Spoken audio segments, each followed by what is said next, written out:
Grupo IPS, tu seguridad desde una nueva perspectiva, presenta El futuro de todo. El futuro de todo, con Efraín Flores.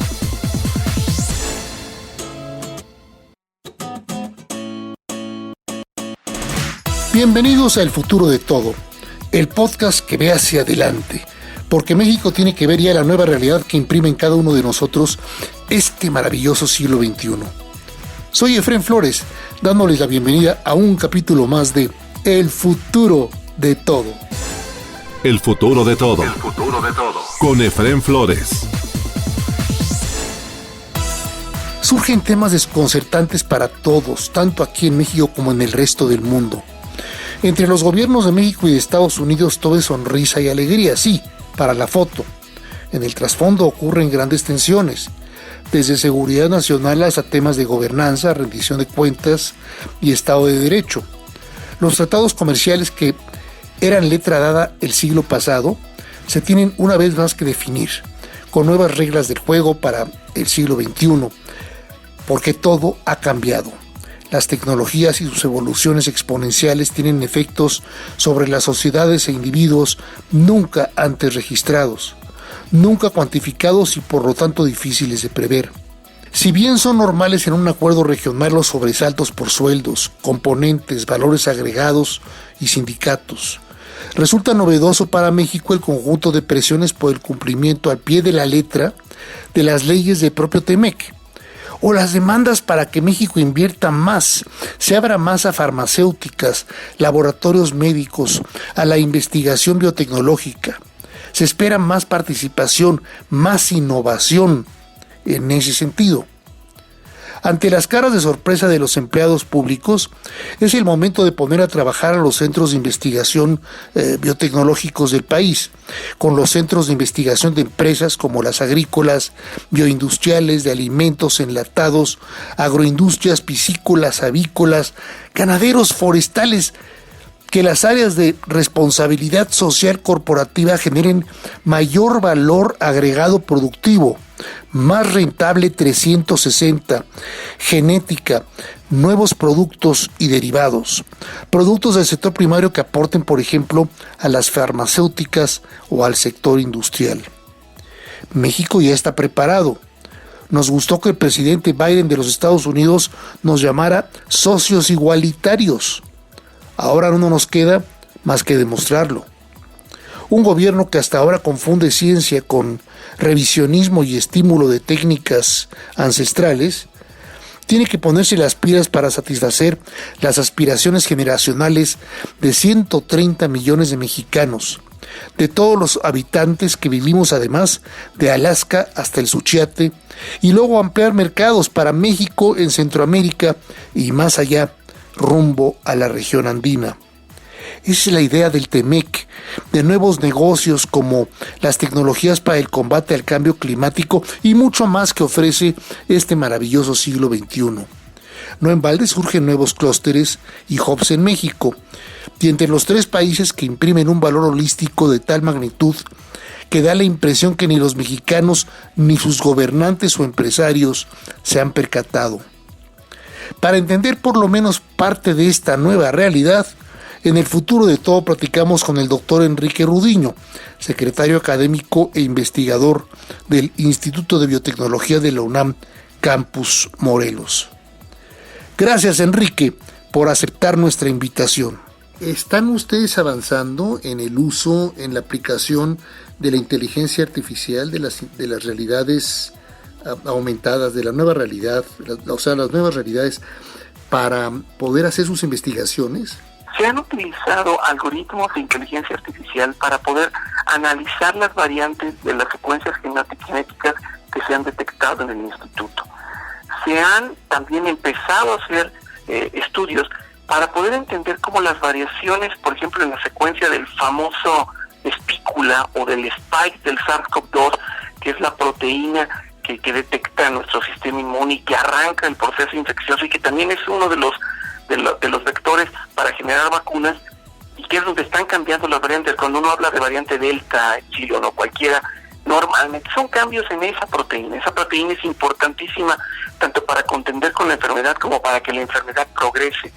Entonces también se han utilizado algoritmos de inteligencia artificial para darnos cuenta cómo los cambios de secuencia pueden hacer cambios en la estructura de esta proteína y por lo tanto prever cuáles son las modificaciones que tenemos que hacer en los anticuerpos o en las estrategias de vacunación para poder contender con variantes que pueden aparecer en los próximos semanas. De hecho, ustedes vale la pena, aunque parezca publicidad, pero es importante decirlo del instituto de ustedes. Ustedes han hecho una secuenciación, ¿verdad? Para encontrar las variantes o el mayor número de variantes que ustedes dentro del instituto puedan encontrar precisamente del COVID-19. Sí, de hecho, no una, miles de variantes de miles de muestras de miles de pacientes mexicanos que nos han llegado. Si ustedes entran a la página del instituto, ahí se van a dar cuenta que tenemos algunas ligas hacia los bancos de genomas que hemos secuenciado a partir de pacientes mexicanos y están ahí libres para que cualquier persona pueda analizarlos y poder ayudar de una manera conjunta a contender con la enfermedad. Pero sí, se ha trabajado muchísimo en esa vertiente. Por último, en otra vertiente de pregunta, en otro camino de pregunta, ¿qué tanto están ustedes colaborando con empresas mexicanas? A mí me da la impresión que las empresas de alimentos que son impresionantes por lo grandes que son las grandes productoras agroalimentarias de nuestro país, agroindustriales de nuestro país, ¿están ustedes colaborando? ¿Trabajan ellos con ustedes para pedirles estudios, investigaciones genéticas o de alguna otra naturaleza para mejorar los productos?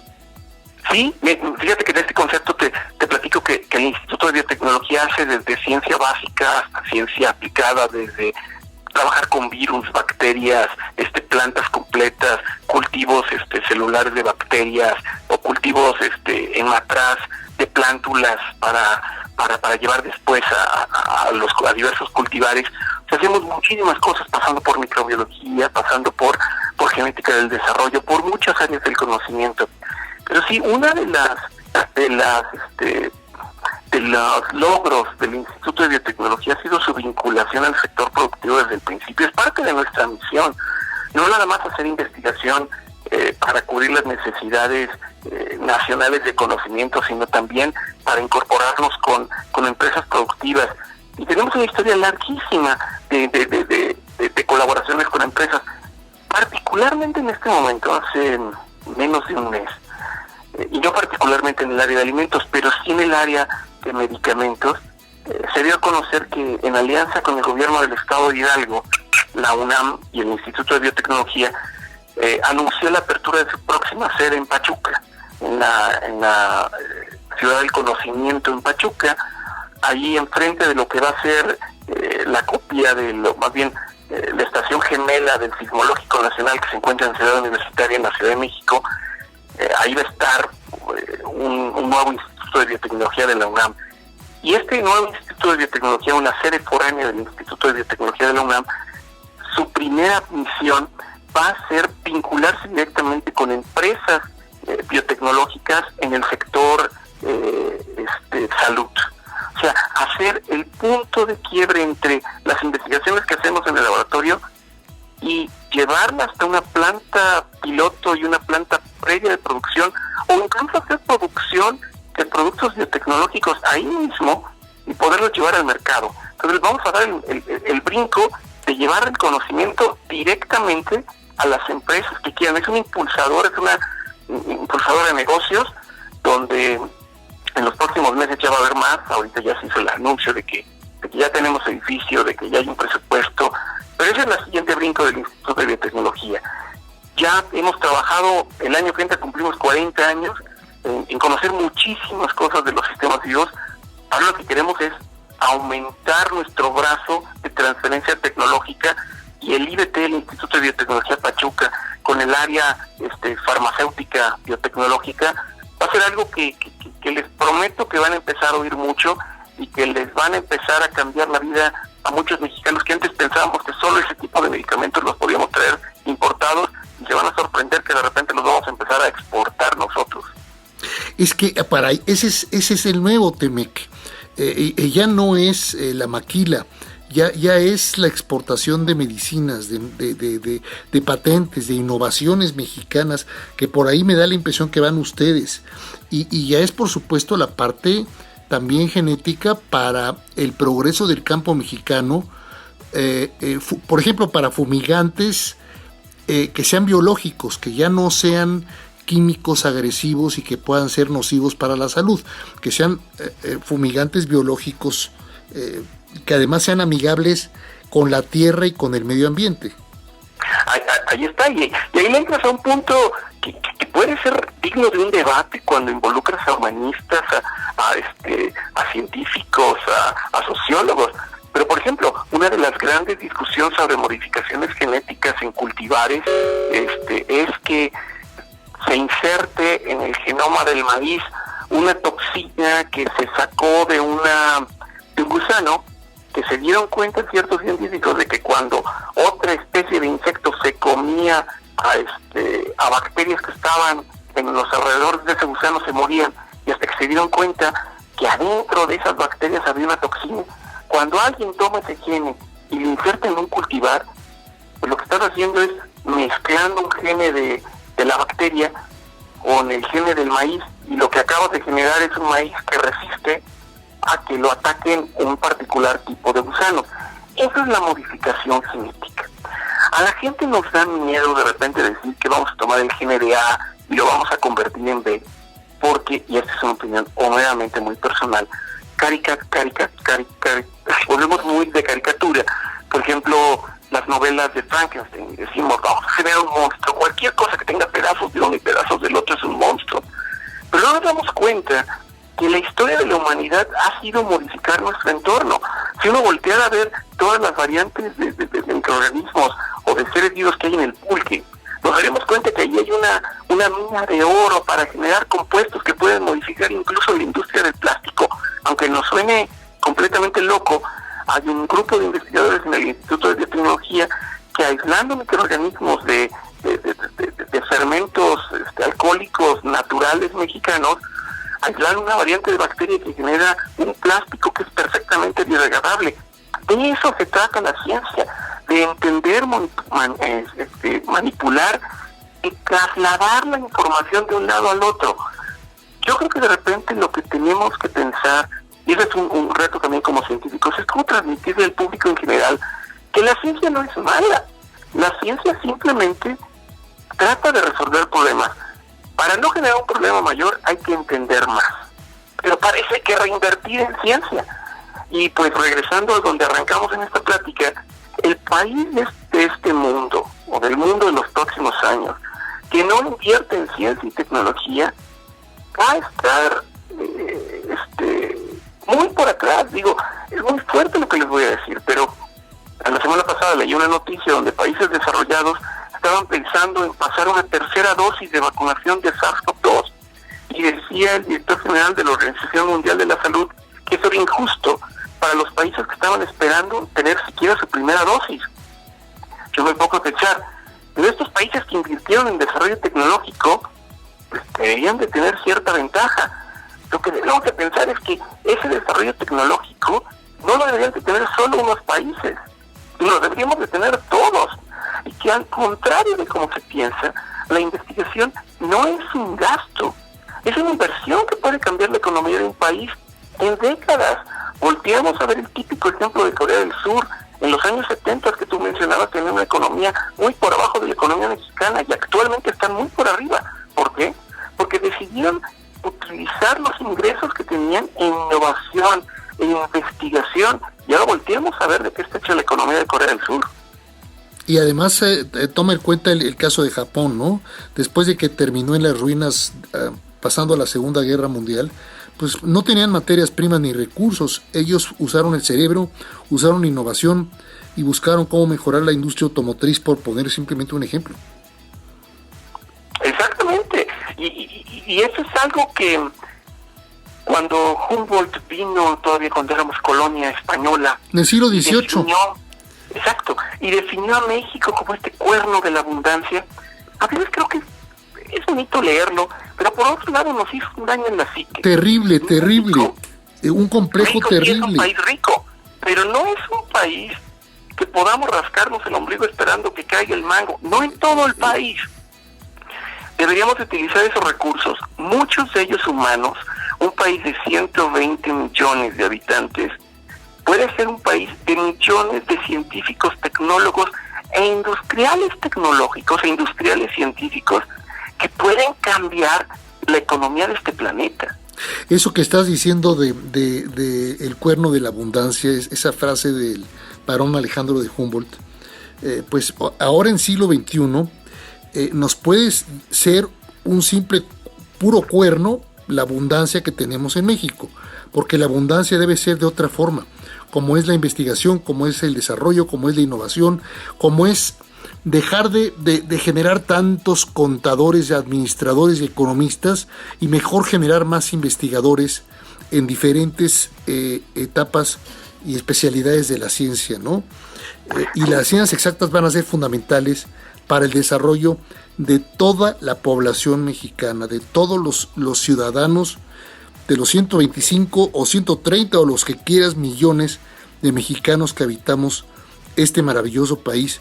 Y no se vale que sigamos con nuestro revisionismo histórico impidiendo el progreso que nos corresponde en este siglo XXI. Sí,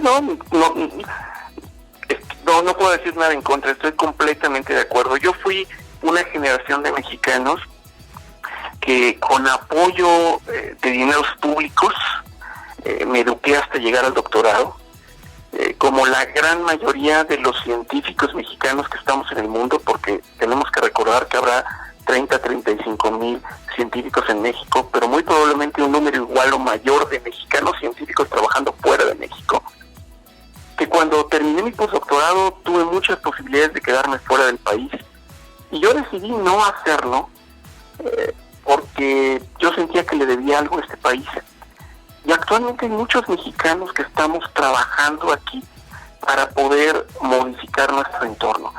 Somos tutores de una pléyade de los nuevos cerebros, de los nuevos valores de los científicos mexicanos.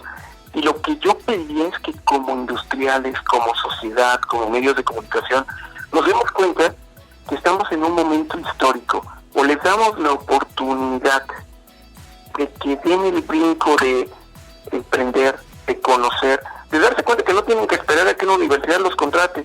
¿Por qué no se lanzan a generar su propia empresa? México tiene científicos, instituciones científicas, proyectos científicos que nos podrían dar muchas sorpresas. Solo es que nos atrevamos a invertir y a voltear a ver a México. Y no nos va a quedar de otra en esta ocasión, mi querido Enrique, porque precisamente por el TEMEC, por la conformación del nuevo tratado norteamericano, este tratado México, Estados Unidos, Canadá, ya no nos ven como el socio pequeño norteamericano, ya somos un socio parejo, igual. Prácticamente somos el socio principal preferido de Estados Unidos, mucho más que China ya ahorita. El Instituto de Desarrollo que están armando en Hidalgo, allá en Pachuca, por lo que me dices, lo están haciendo con recursos de la propia universidad, ¿verdad? Con recursos de la UNAM y con recursos del gobierno del estado de Hidalgo en una primera etapa, pero también recursos muy importantes de la iniciativa privada. Eso. Empresas que se han dado cuenta. Muévanse. Que tener un centro como este, más que ser una competencia, es una ventaja que están invirtiendo en esto. Así es. Y yo creo que el sector privado hace muy bien en quejarse por algunos de los errores que comete el sector público, sobre todo el federal, pero yo creo que el sector privado tiene que empezar a darle espalda y concentrarse en lo que se puede hacer con la innovación, con la creatividad, para poder volver a empujar a ese México que cada vez debe de ser más robusto y más poderoso frente al resto del mundo, para México, para los mexicanos y para Norteamérica. Estoy no puedo estar más de acuerdo contigo, y en algunas semanas por ahí van a empezar a oír cosas sobre el nuevo Instituto de Biotecnología en Pachuca. A las personas que nos estén escuchando de industria farmacéutica, biotecnológica, no se les olvide, volteen a ver, acérquense al Instituto de Biotecnología y verán que juntos, son esto muy raro, parece lo que voy a decir algo no normal de decir en la UNAM, pero vean, juntos con una institución pública como la UNAM y uno de sus institutos, el Instituto de Biotecnología, podemos hacer negocios juntos para el bien de este país.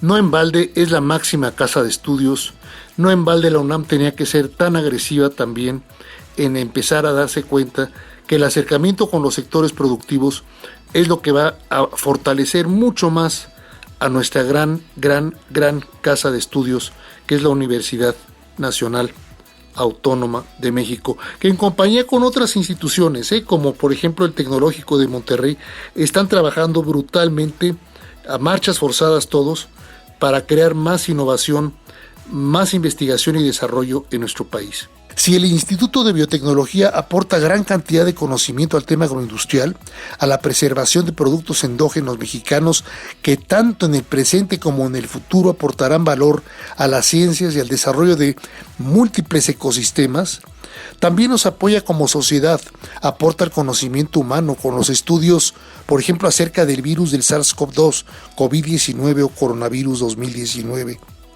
Nada demanda más nuestro país como la generación de científicos, investigadores, sobre todo en ciencias aplicadas para el desarrollo de las empresas, de los sectores productivos, para capacitar profesionistas productivos que encuentren empleos bien remunerados, que aporten valor agregado y para la generación de bienestar de todos los mexicanos a través de la investigación y la innovación productivas. Si a usted le interesa conocer más acerca del Instituto de Biotecnología de la UNAM, los estudios, carreras, especialidades que imparte, así como las investigaciones que aporta, visite el sitio www.ibt.unam.mx o el correo de la Secretaría Académica del Instituto de Biotecnología sa@ibt.unam.mx, que para su comodidad ambas direcciones aparecen en la portada de este podcast específico de El Futuro de Todo. Muchas gracias al doctor Enrique Rudiño y al Instituto de Investigaciones Biotecnológicas Campus Morelos de la Universidad Nacional Autónoma de México, UNAM, por haber platicado con nuestros amigos de El Futuro de Todo acerca de temas de tan gran trascendencia para el desarrollo y mejor forma de vida de todos los mexicanos de hoy y del mañana. 20 segundos de mensajes y regresamos con más aquí a El Futuro de Todo.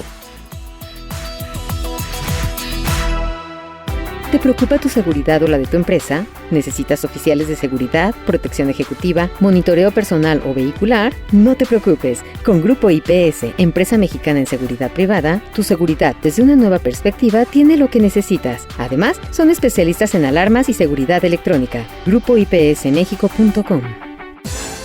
El futuro de todo. El futuro de todo. Con Efrén Flores.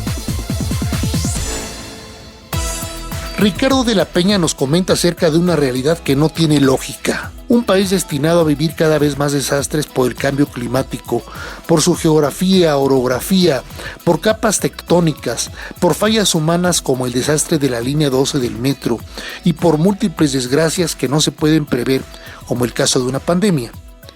México logró contar con un inteligente, en su concepción, Fondo Económico para Desastres Naturales, o FONDEN. Por criterios y razones inexplicables, por esa que podemos definir como insoportable levedad del mandato, se eliminó el FONDEN, ignoramos el destino de sus recursos, y ahora los desastres que se nos han juntado en el 2020 y en este 2021, los vamos a tener que atender con gasto corriente, medida irracional, pero aparentemente impoluta, sin corrupción, por lo menos en la, insisto, levedad mental de la 4T. Nos enfrentaremos sin un fondo específico como el que contábamos, como el FONDEN, el Fondo para Desastres Naturales con el que contábamos, sin que sepamos realmente cuál fue el destino de los recursos que habíamos juntado, en qué terminaron, en dónde terminaron estos recursos, y no sepamos tampoco realmente cuál va a ser la capacidad y la forma en que se van a ir atendiendo los requerimientos que se vayan presentando. Habrá ocasiones en que podrá atenderse a partir de cambios en el ejercicio de gasto corriente, pegándole a los recursos de alguna área, a través de aceptaciones por parte de Secretaría de Hacienda, de transferencias para dedicarlo a atender ocasiones en que no se cuente con los recursos de manera expedita y completa para poder solventar este tipo de fenómenos. Creo que en ese sentido la desaparición del Fonden, que es uno de los diversos aspectos que la población, la ciudadanía no ha aceptado, no ha aprobado y que desde luego no ha conllevado ningún mecanismo de consulta o de convencimiento, sino simplemente ha sido decisión desde la autoridad de llevar adelante estos cambios. Bueno, finalmente lo que nos provoca es disponer de menos capacidad para atender, para responder de manera expedita y completa a este tipo de requerimientos. Ojalá realmente no tengamos necesidad de echar mano de medidas extraordinarias o no nos quedemos en poder atender eso que es tan importante que se atienda, que es las condiciones de supervivencia y las condiciones de respuesta frente a desastres, ya sean naturales o ya sea de otro tipo, que puede enfrentar nuestro país, aunque la mano del hombre tenga mucho que ver en ello, como puede haber ocurrido en el caso de la línea 12 del metro, o como puede haber ocurrido en percances, por ejemplo, en pozos petroleros, o en fin, en muy diversos momentos, en muy diversos lugares en que se ha presentado lamentablemente la pérdida de vidas humanas, que se suman a esa pérdida de vidas que ya tenemos por razones de homicidios vinculados al crimen organizado y por motivo ahora de la pandemia que ha asolado a nuestro país. Muchas gracias al maestro Ricardo de la Peña por su comentario en El Futuro de Todo. Si a usted le interesa conocer más sobre Ricardo de la Peña y su organización, Investigaciones Sociales Aplicadas, ISA, visite el sitio www.invesoc.com, que para mayor facilidad publicamos aquí en la portada de este podcast específico de El Futuro de Todo. Eso es todo por hoy en El Futuro de Todo en México y de cara al mundo. La realización y producción de este podcast, El Futuro de Todo, está a cargo de Mario Díaz y su equipo en redes. Un servidor, Efrén Flores, se despide de ustedes esperando contar con su presencia en el próximo de nuestros podcasts de El Futuro de Todo. Hasta entonces. Grupo IPS, tu seguridad desde una nueva perspectiva, presentó El Futuro de Todo. Con Efrén Flores.